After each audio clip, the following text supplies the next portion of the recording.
the American Forces Network Europe presents Countdown 25. A silver replay of the best of AFN's 25 years on the air.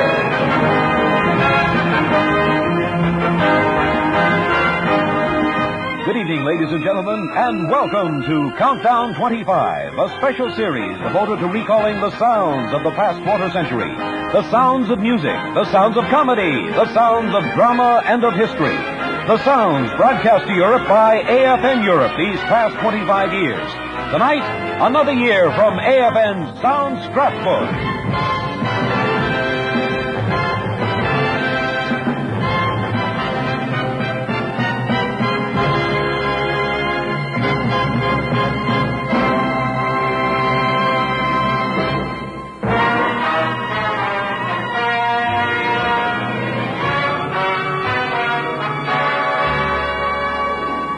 This evening, we recall the year that began for AFN on the 4th of July in 1951. I am informed that you may wish a meeting to discuss an armistice providing for the cessation of hostilities and all acts of armed force in Korea, with adequate guarantees for the maintenance of such armistice. Upon the receipt of word from you that such a meeting is desired, I shall be prepared to name my representative. I would also, at that time, suggest a date at which he could meet with your representative. I propose that such a meeting could take place aboard a Danish hospital ship in Wonsan Harbor. The voice of United Nations Korea Commander General Matthew B. Ridgway broadcast over the American Forces Network as AFN entered its 9th year of broadcasting. The answer came from the Communists a few days later.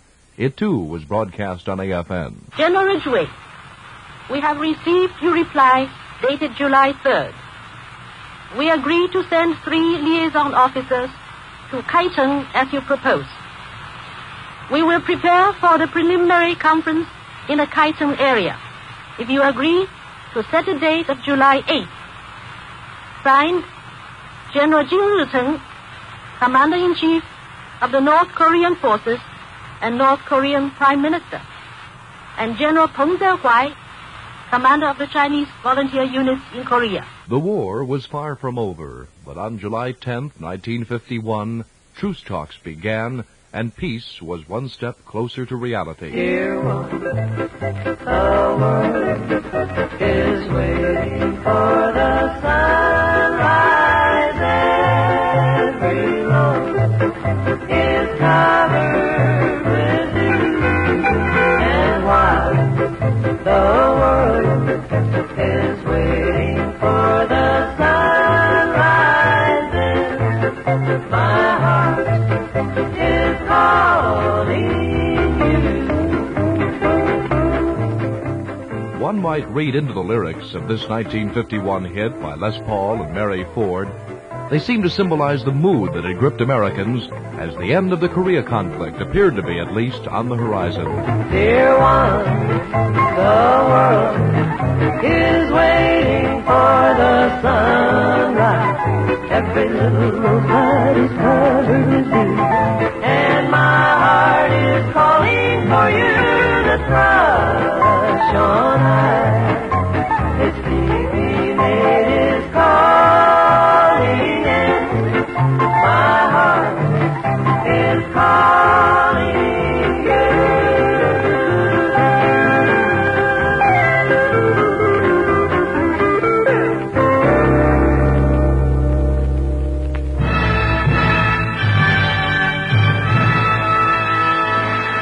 1951 saw the Broadway opening of another great musical by Richard Rodgers and Oscar Hammerstein, The King and I.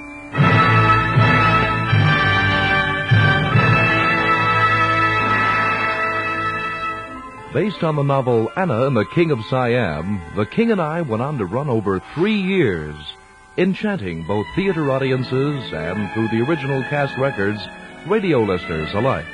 In 1951, AFN's disc jockeys were playing these hits from the show. I have dreamed that you are so lovely. I have dreamed what a joy you'll be. I have dreamed every word you'll stay when you're close to me. Hello, young lovers, whoever you are. I hope your troubles are few. All my good wishes go with you tonight. I've been in love like you.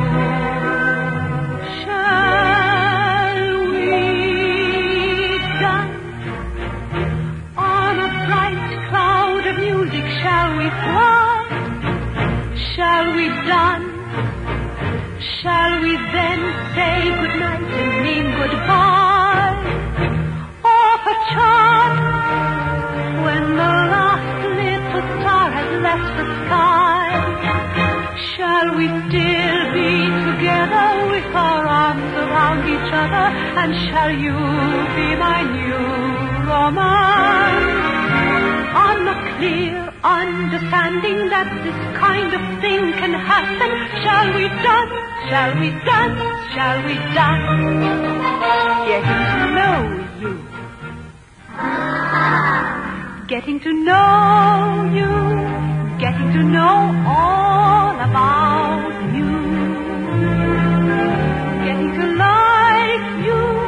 Getting to hope you like me. Getting to know you. Putting it my way, but nicely. You are precisely my cup of tea. All that bowing and kowtowing to remind you of your royalty, I find a most disgusting exhibition. I wouldn't ask a Siamese cat to demonstrate his loyalty by taking that ridiculous position. How would you like it if you were a man playing the part of a toad, crawling around on your elbows and knees and eating the dust in the road? Toads, toads, all of your people are toads. Yes, your majesty, no, your majesty. Tell us how low to go, your majesty. Make some more decrees, your majesty. Don't let us up off our knees, your majesty. Give us a kick if it please, your majesty. Give us a kick if you would, your majesty. Oh! What is a puzzlement?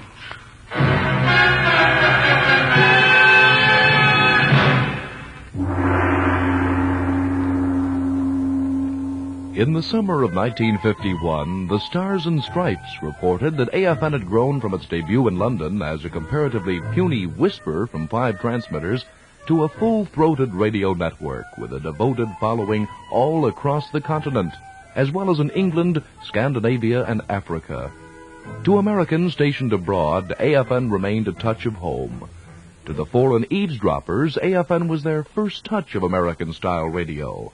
It taught the airwave hitchhikers American idiom. It provided an unbiased picture of America itself. And AFN often introduced new musical trends to these listeners. One of the most popular entertainment programs of the time was Edgar Bergen with Charlie McCarthy.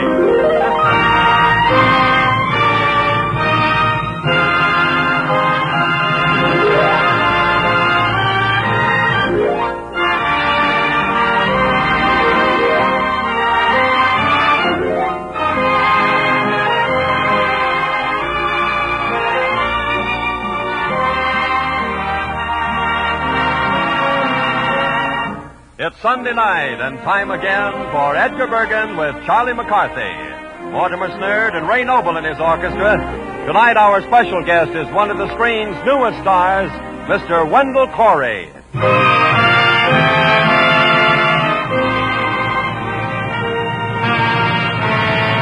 And now, Edgar Bergen with Charlie McCarthy.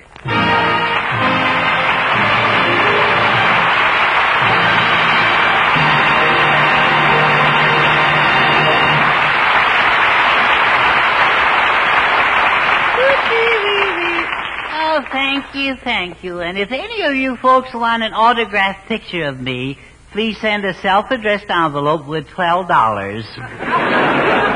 That's to cover the cost of the camera. Don't you think of anything besides money? Oh, yes, indeed. I also think of girls. Girls? Yeah. What kind of girls? Girls with money. Girls with money. Young man, you attach entirely too much importance to money. I suppose so. Yes. Can it buy happiness? No. Can it buy friends? No. Can it buy affection? No. Now, would you want to try that again with my answers? All right. What I'm getting at, Charlie, is that you should have wider interest. Really? Oh, yes, of course. I imagine you are right. Yes, indeed, yes. For example, you should get yourself a hobby. Yeah? Well, hobby? Yes. What would there be in it for me? Charlie, a hobby is something you do for the love of it. Oh, is that so? Yes. One seldom makes money with a hobby. Well, I guess then my hobby must be working for you, isn't it, Bertie? Now,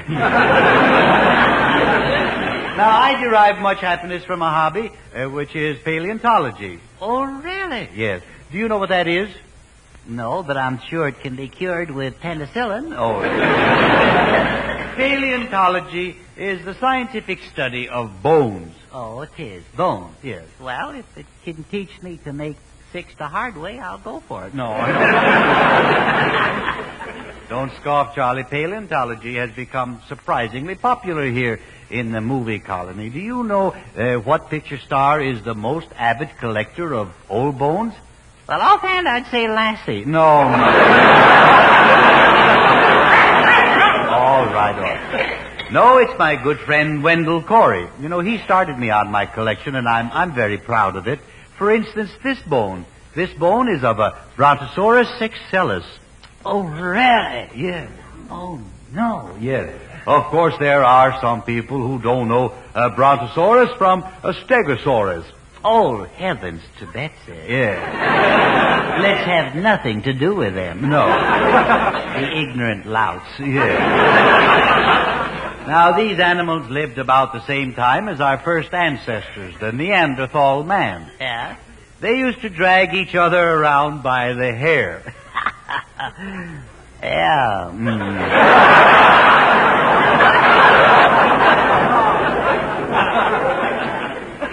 Should I let him have it? All right. Give me that line again. I think I got a good one. All right. What did they do, Bergen? They used to drag each other around by the hair. Oh? You could have made it pretty tough for him, couldn't you, Bergen? Well, this is one of my best specimens. I paid $100 for it. Now, wait a minute, Bergen. Do you mean you pay people dough for these old bones? Well, of course. You do? Yes, I'm just starting on my collection. And I'd be willing to pay a good sum of money for some truly rare specimens. You would? Yes. Uh-huh. Like to buy some real old bones, eh? Yes. Uh-huh. Yeah. So long, fellas. Where are you going, Charlie? I got a phone call to make, Bergie. All right. Oh, the hip bone's connected to the thigh bone. Oh, the thigh bone's connected to the bank book. Oh, no. So Bergen's buying bones, is he? Hello, Joe's barbecue pit? Send me over one rib with the meat off.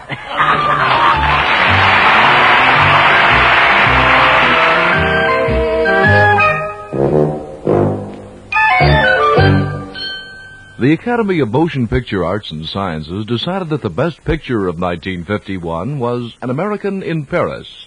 The Academy also gave its annual award to Humphrey Bogart for The African Queen, to Vivien Leigh for A Streetcar Named Desire, and to Johnny Mercer and Hoagie Carmichael for this song from the picture Here Comes the Groom. In the cool, cool, cool of the evening, tell 'em I'll be there.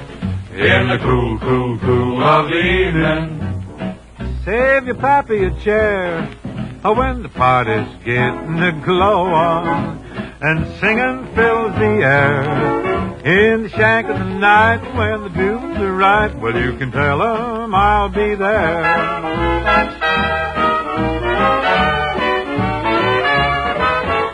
I like barbecue. I like to boil a ham. And I vote for bouillabaisse stew. What's that? I'd like a weenie baked steak and a layer cake. And you'll get a tummy ache too. We'll rent a tent or a teepee. Let the town crier cry. All's well. And if it's RSVP, this is what I'll reply. In the cool, cool, cool of the evening, tell 'em we'll be there. If you need a pair of freeloaders to fracture your affair, I may even give them pagliacci. Now stand back and get him there. Everyone can relax and we'll have a few yaks, And you can tell 'em we'll be there. We said the bumblebee, let's have a jubilee. When said the prairie hen soon? Shaw said the dinosaur, where said the grizzly bear, under the light of the moon. How about your brother jackass? Everyone gaily cried. Are you coming to the fracas? Ain't gonna blow it. And over respects decide. In the cool, cool, cool of the evening, tell 'em I'll be there. In the cool, cool, cool of the evening, slick 'em on my hair. If perchance we look a bit peaked, remember, sail again. If we're still on our feet and there's something to eat, well, you can tell 'em we'll be there.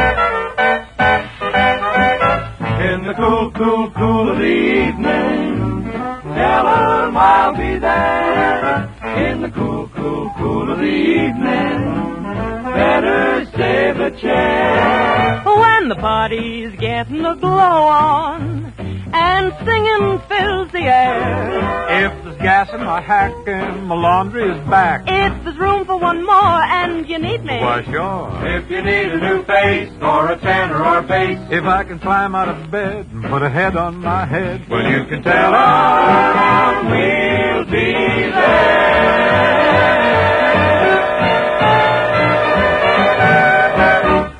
Bing Crosby and Jane Wyman in the cool of the evening. 30% of a typical AFN broadcast day in 1951 was filled with shows from the States, and much of the other 70% was filled with music recorded in the States. But soldier talent also was spotlighted. Witness this special edition of Take 10, recorded during rehearsals for a 7th Army Soldiers show.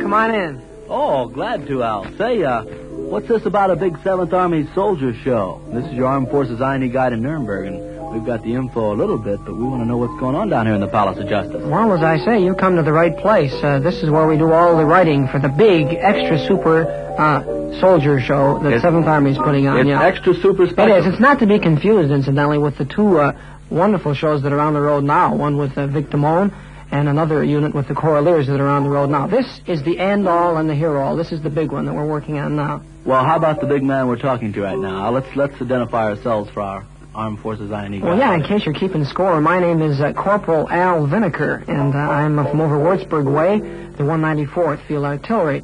And I'm here along with about 30 or 40 million other wonderful artists who are trying to forge this big soldier show for 7th Army into something really spectacular. You know? Okay, Al, how about this gentleman there to your side? The man wearing the private first-class stripe with the 28th Division patch, we believe. Let's find out who Yeah, he is. he's a lyricist. Good-looking lad. Step in, Joe, and talk. How are you, Al? How are Fine. What's the name there for our audience? PFC Quentin Johannes. They Quentin? call me Joe for sure. They call you Joe. It was very odd. We meet him, and he says it's Quentin Johannes. Then all of a sudden, some fella says, "Hey, Joe," who looks around but Quentin. Quentin, you're writing the words then with Peter Fuchs, the other gentleman. That's right. We're collaborating on the original music of the show. How many songs have you people written so far? Well, in connection with the show, we've done over a dozen, I should imagine. And many more besides. Had you been writing words for songs before you came into the Army? Not prior to coming into the Army, no. Well, I got to doing this when I met Pete. What was your professional background then before entering these? I am an insurance broker. Great. How about the man that's standing here beside you? Ever seen this fellow before? Oh, yeah, very talented. This is... How you doing, Al? Well, let's ask him himself. This is Private First Class Peter Fuchs, right? Yes, that's right. And 28th Division again? Yes. I used to be with headquarters. And which G2. With G2 with section. 28th Division? Yes. Very wonderful section, if I may interrupt. Tell me, do you ever do anything like Shakespeare, like To Be or Not to Be or something like that? Well, that's odd that you should mention to be or not to be. It just so happens that at this very moment, Pete's sitting down at the piano again. We have a number which is called, correct me if I'm wrong, To Be or Not to Be, and it goes something like this. Well, you men get situated there. Words and music by a couple of grand soldiers. To be or not to be in love, I'm asking. Are you the one I'm looking for? To be or not to be, you're old faithful. Are you the one that I adore? They say that I'm a Romeo, a tragic lover true. 'Cause every time you steal a kiss, my heart is stolen too. To be or not to be, I found the answer. Our love was destined from the start. So once again, I'm leading with my heart. Take it out.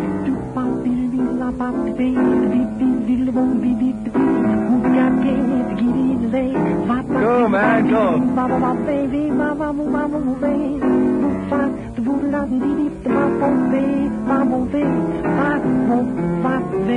They say that I'm a Romeo, tragic lover true. 'Cause every time I steal a kiss, my heart was stolen too. To be or not to be, I found the answer. Our love was destined from the start. So once again I'm leading with, once again I'm leading with, once again I'm leading with my heart. My heart. How about that? Hey, To Be or Not to Be with a grand group of men. You know, you've been listening to an interview here with Private Peter Fuchs and Private First Class Quentin Johannes. But for now, we see our Armed Forces I&E Guide time is up for tonight. You've been taking 10 with Corporal Al Vinegar in our Nuremberg studios through our facilities, that is, at the Palace of Justice. Watch for it. It'll be coming your way. The big 7th Army Soldier Show. Goodbye now.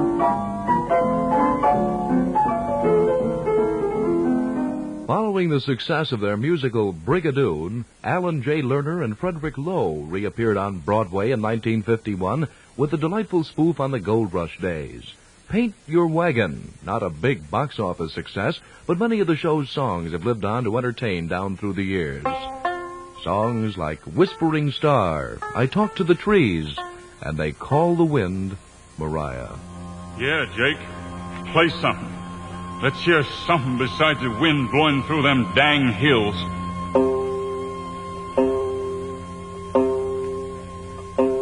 Away out here they got a name for rain and wind and fire. The rain is Tess, the fire is Joe, and they call the wind Mariah. Mariah blows the stars around and sends the clouds a-flying. Mariah makes the mountains sound like folks were up there dying. Mariah! Mariah! They call the wind Mariah.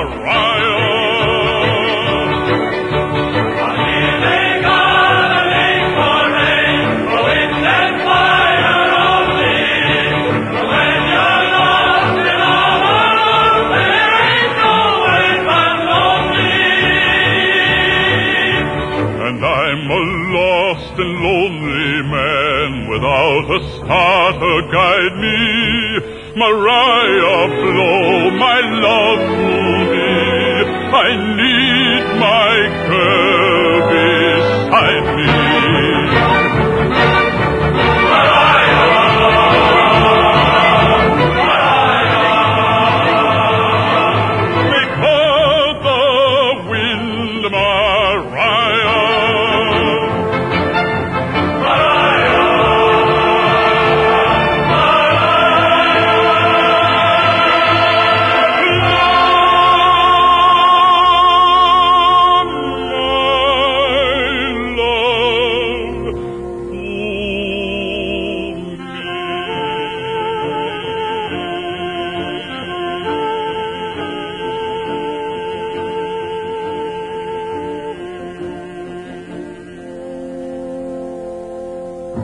You are listening to Countdown 25, a sound review of AFN's 9th year of broadcasting, as the American Forces Network Europe approaches the conclusion of its 25th year on the air.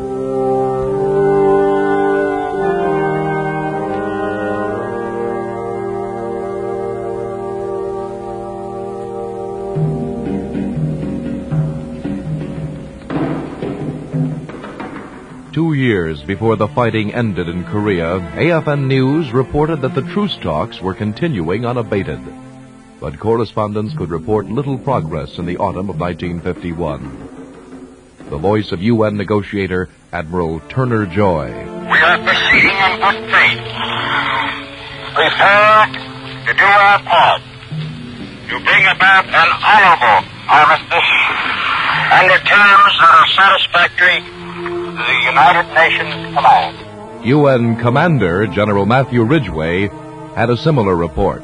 The United Nations Command is doing and is prepared to do everything possible with honor and without appeasement to carry the negotiations for a military armistice to a successful conclusion.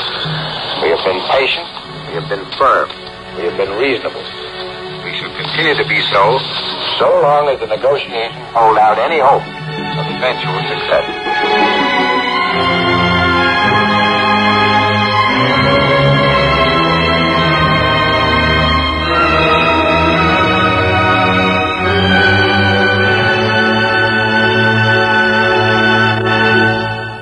On September 8th in 1951, AFN newsmen reported that the U.S. and 48 other nations had signed a formal Japanese peace treaty in San Francisco.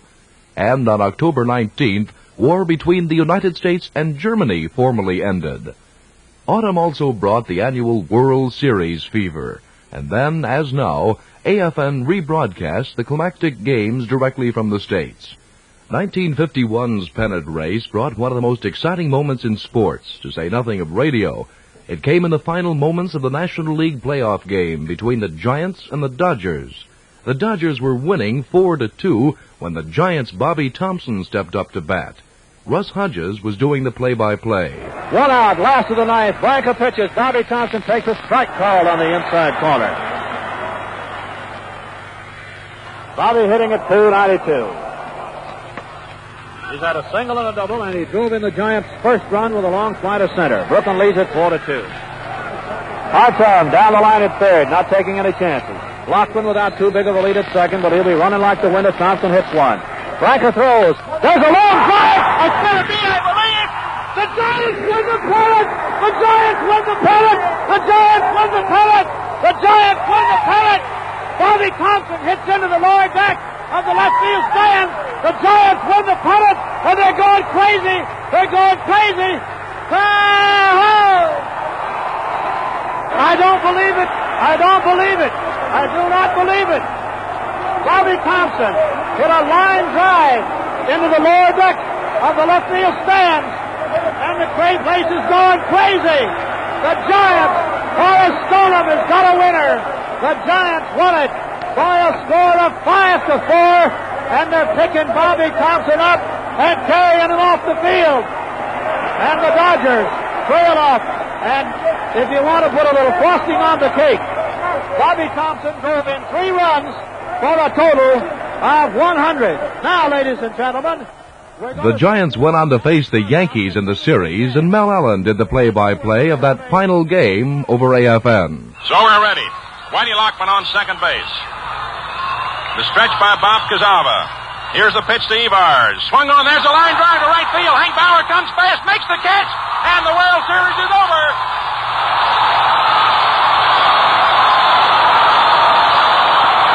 A line drive to right field. It looked like it's going to be a base hit on the first pitch. And Hank Bauer raced in and made a sliding on the knees catch for the final out. And it came very near to being the tying base hit of this ball game. Sal Evars hit it right on the nose. Hank Bauer raced in and went skidding on his knees as he caught that ball for the final out of the World Series. And the Yankees are champions again for the 14th time in 18 tries.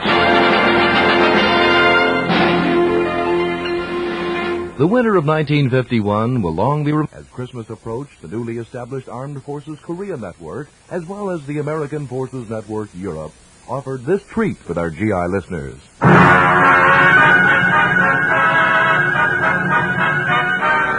Hollywood, the Phil Harris Alice Faye Show.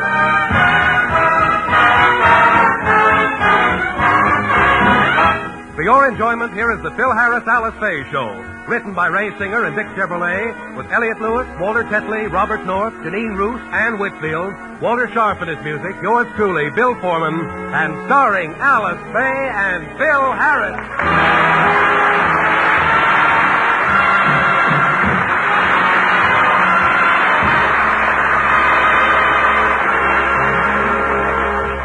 It is Christmas Eve, and like all of you good people, the Harrises are busy making last-minute preparations. Let's see now. My presents are all wrapped. I have the wreath on the door, the holly in the windows, and... Phil, what are you doing? Sweeping out the fireplace. What for? So Santa won't get his suit sooty. I don't want no sloppy St. Nick around my house. Well, of course, dear. And what time do you expect old Clyde? Clyde? Yes, Santa Clyde. I hope his wife is with him, too. His wife? Yeah, Santa Myrtle. What's gotten into you? I'm just talking your language. I overheard you telling the children a Christmas story this afternoon, and everybody's name was either Myrtle or Clyde. Now you're just exaggerating. I am, huh? Wait a minute. Phyllis, come here a minute, dear. What do you want, Mommy? Daddy was telling you a story this afternoon about Santa. What are the names of his reindeer? Dancer, Prancer, Donner, Blitzen, Myrtle, Robin, Clyde. Well, that was very good, dear, except you left one out. Which one? Irving. He's the little one on the end. Oh, girls, doesn't the house look beautiful, all decorated? Oh, it looks wonderful, Mommy. But, Mommy, Daddy, we want to ask you a favor. We'd like to stay up and see Santa Claus when he brings the presents tonight. Could we? Well, honey, he has a lot of other stops to make, and he might get here very late, and then can't we, Daddy? Please? Well, okay. Now, you kids continue to behave yourselves, and I promise that you'll see Santa. Now, will you run along and play? Oh, thanks, Daddy. Gee, Phyllis, I can hardly wait for tonight. Oh, Phil. Phil, why did you promise the children that? Now, if they don't see Santa, they'll be very disappointed. But they'll see him. And just to make sure, I'm going to dress up like Santa and come down that chimney. They won't be able to tell me from the real one. Daddy!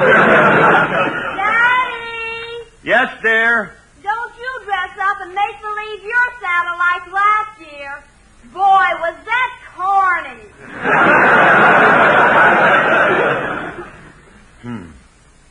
Alice, I still can't figure out how they knew it was me last year. What did I do that was wrong? For one thing, you were supposed to come in singing Jingle Bells. I did. Yes, I know, but those lyrics, I can still hear them. Ham, hocks, and turnip greens, they melt right in your mouth. A candied yams and a hominy grits, and that's what I like about the South. Yeah!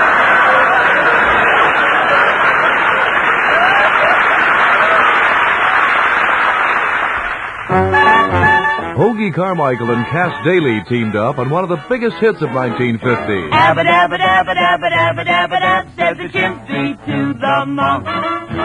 Dabba-dabba-dabba-dabba-dabba-dabba-dab, said the monkey to the chimp. All night long they chatter away. All day long they were happy and gay, swinging and singing in their honky-tonky way. Abba-dabba-dabba-dabba-dabba-dabba-dab means monk, I love but you. Babba-dabba-dab in monkey talk means chimp, I love you too. Then the big baboon one night in June, he married them and very soon they went upon their abba-dabba honeymoon. Way down in the Congo land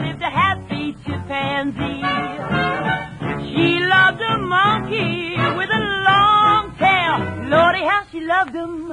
Each night he would find her there swinging in the coconut tree. And the monkey gay at the break of day loved to hear his chimpy say, Abba-dabba-dabba-dabba-dabba-dabba-dabba, said the chimpy to the monkey. Dabba-dabba-dabba-dabba-dabba-dabba-dabba, said the monkey to the chimp. All night long they chatter away, and all day long they were happy and gay, swinging and singing in a honky-tonky-tonk-tonk way. Abba-dabba-dabba-dabba-dabba-dabba-dabba means monk, I love but you. Dabba-dabba-dab in monkey talk means chimp, I love you too. Then the big baboon one night in June, he married them and very soon they went up on their abba-dabba honeymoon. Abba-dabba-dabba-dabba-dabba-dabba, said the chimpy to the monk. Abba-dabba-dabba-dabba-dabba-dabba, said the monkey to the chimp. All night long they chatter away, all day long they were happy and gay, swinging and singing in a honky-tonky way. Abba-dabba-dabba-dabba-dabba-dabba means monk, I love but you. Abba-dabba-dabba in monkey talk means chimp, I love you too. And the big baboon one night in June, he married them and very soon they went up on their abba-dabba honeymoon.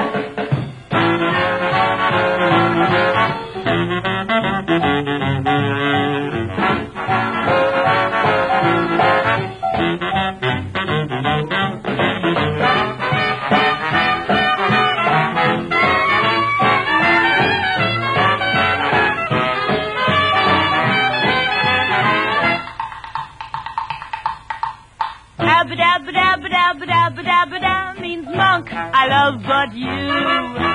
Babba-dabba-dab in monkey talk means chimp, I love you too.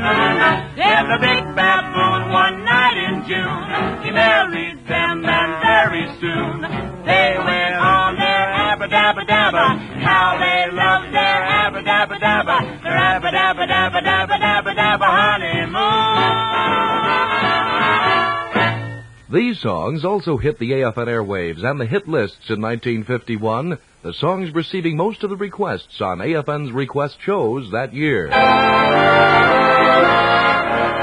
Leading off with the most popular song of the year, sung by Helen O'Connell. When you are in love, it's the loveliest night of the year.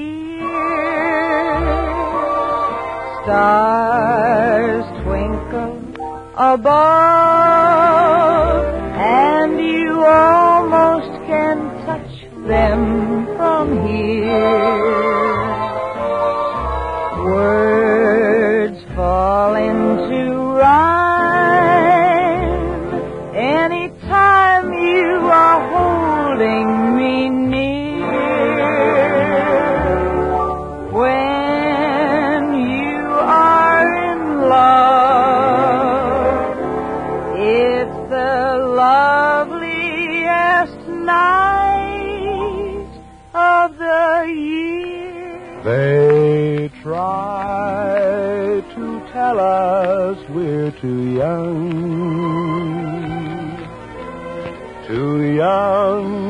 to really be in love.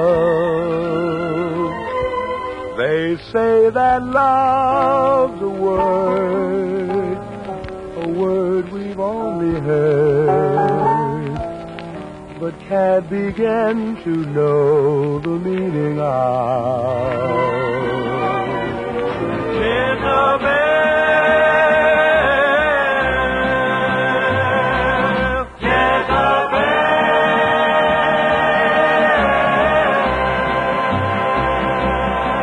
If ever the devil was born without a pair of horns, it was you. Jezebel, it was you. If ever an angel fell, Jezebel, it was you. Jezebel, it was you. Where there's music, faith the tune. Where there's heaven, how high the moon. There is no moon above, love is far away too. Till it comes true that you love me as I love you. Where there's music.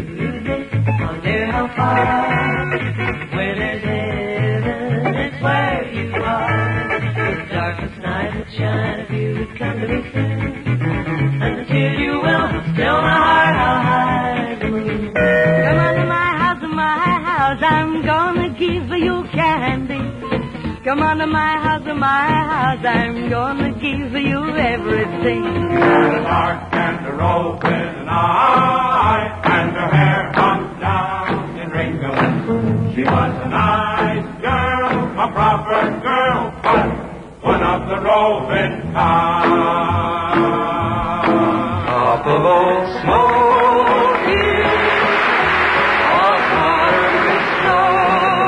Lost my true lover. I lost my true lover.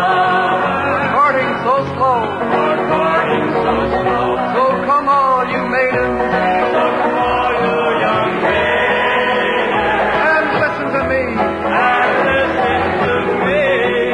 Never place your affection. Never place your affection. On a green willow tree. On a green willow tree. Leaves they will wither. For the leaves they will wither. Roots they will die. The roots they will die. All be forsaken. All be forsaken. Never know why. And never know why. The top hits of 1951. On February 6, 1952, the American Forces Network Europe broadcast this stunning announcement by the BBC. This is London. It is with the greatest sorrow that we make the following announcement. It was announced from Sandringham at 10:45 today, February the 6th, 1952, that the King, who retired to rest last night in his usual health, passed peacefully away in his sleep early this morning.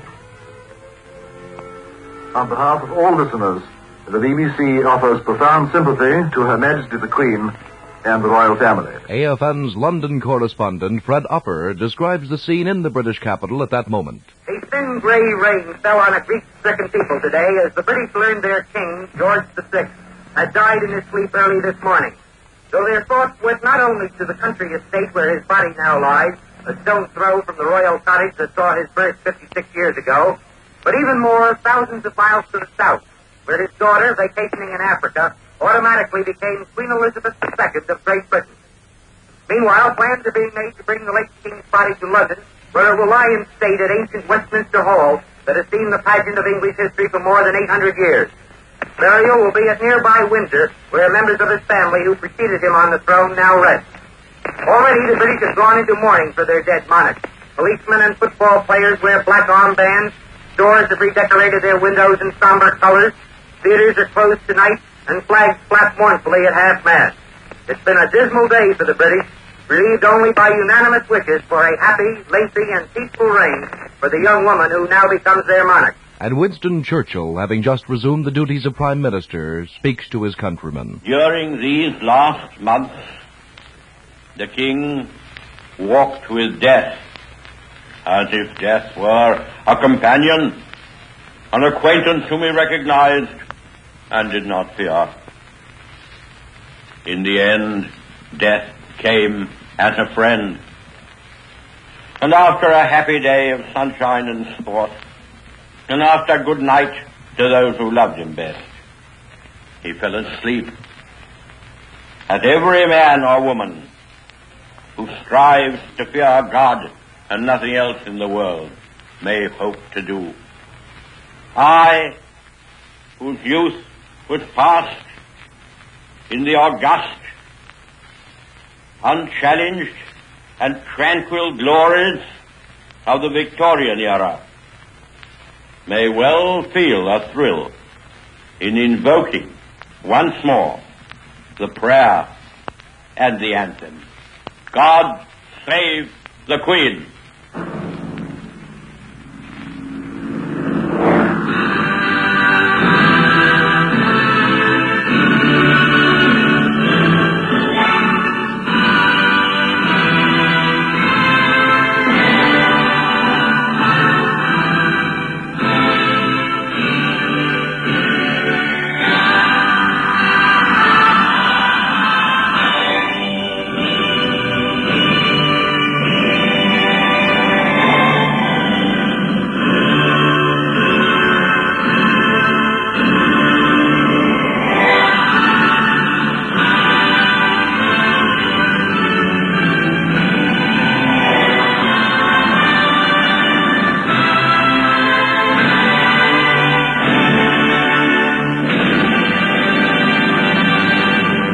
American radio listeners followed the royal pageant of sorrow with keen interest. Long before transcontinental television, only radio in 1952 could transmit that pageantry as it occurred. In general, American radio listeners were a devoted lot. On Sunday nights, nothing but nothing could tear them away from their radios when Fred Allen took his weekly stroll down Allen's Alley.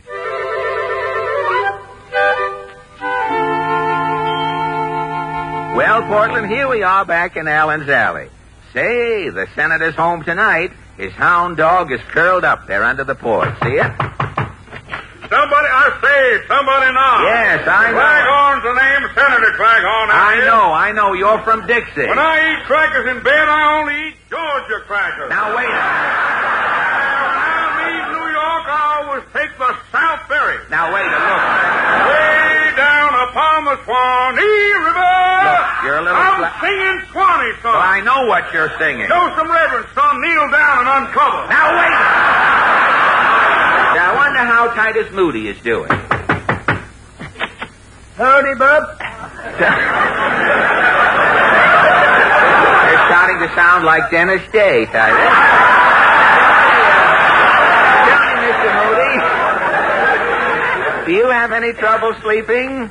I only half sleep. Half sleep? I got short eyelids.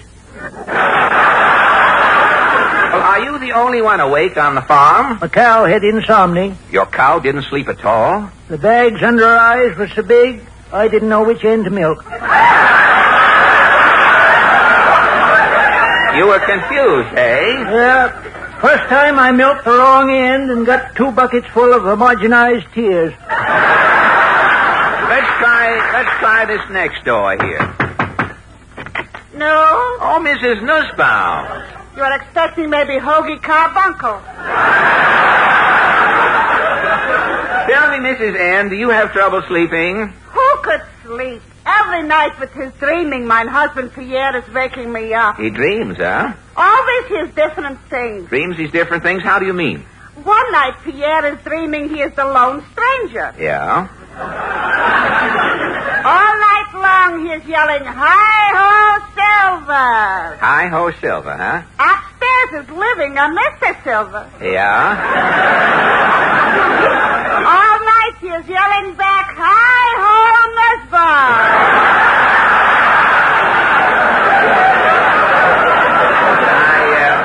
Hi, buddy. How do you do? Ajax Cassidy. What is that green flag with the gold harp on it, Ajax? Erin Gobra. You mean you're celebrating? Haven't you heard the news, you heathen infidel? Ireland is free. Have you been celebrating all week? Oh, me boy, as soon as word reached Kerrigan's, we all drank a toast to the Republic. Yes. Then we drank a toast to Eamon de Valera. Yes. Then a toast to Martin Downey. Yes. Then a voice said, "This drink is on the house." On the house. How we all got up there, nobody knew. Another weekly AFN program in 1951 and 52 was the immensely popular Dragnet.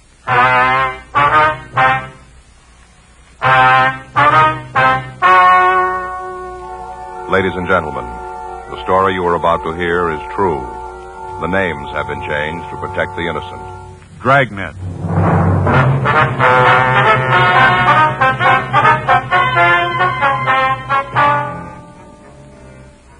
You're a detective sergeant. You're assigned to forgery detail. For the past several months, a man posing as an actor has been passing worthless checks in your city. You've got a description of the suspect, but no lead to his whereabouts. Your job, get him.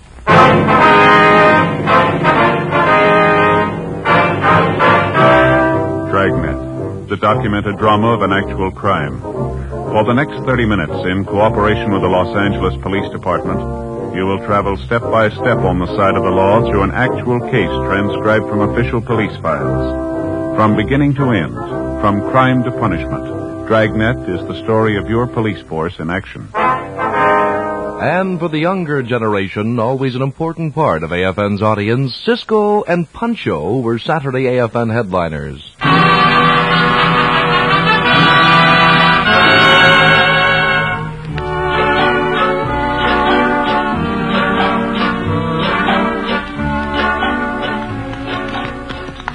Cisco. Yeah, Pancho. Pancho, proud of the way you ride that Bronco, the buckskin tire. You win first prize money. More important than that, we proved the horse is not an outlaw.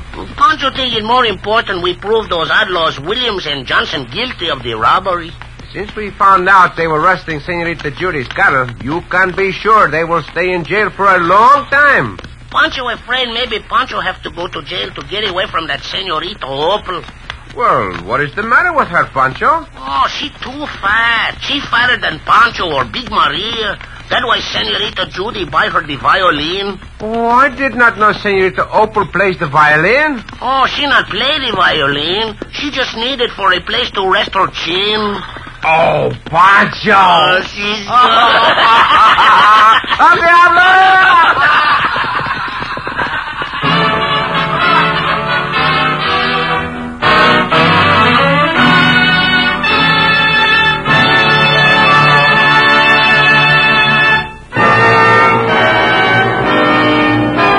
You've been listening to Countdown 25, a silver replay of the best of AFN's 25 years on the air.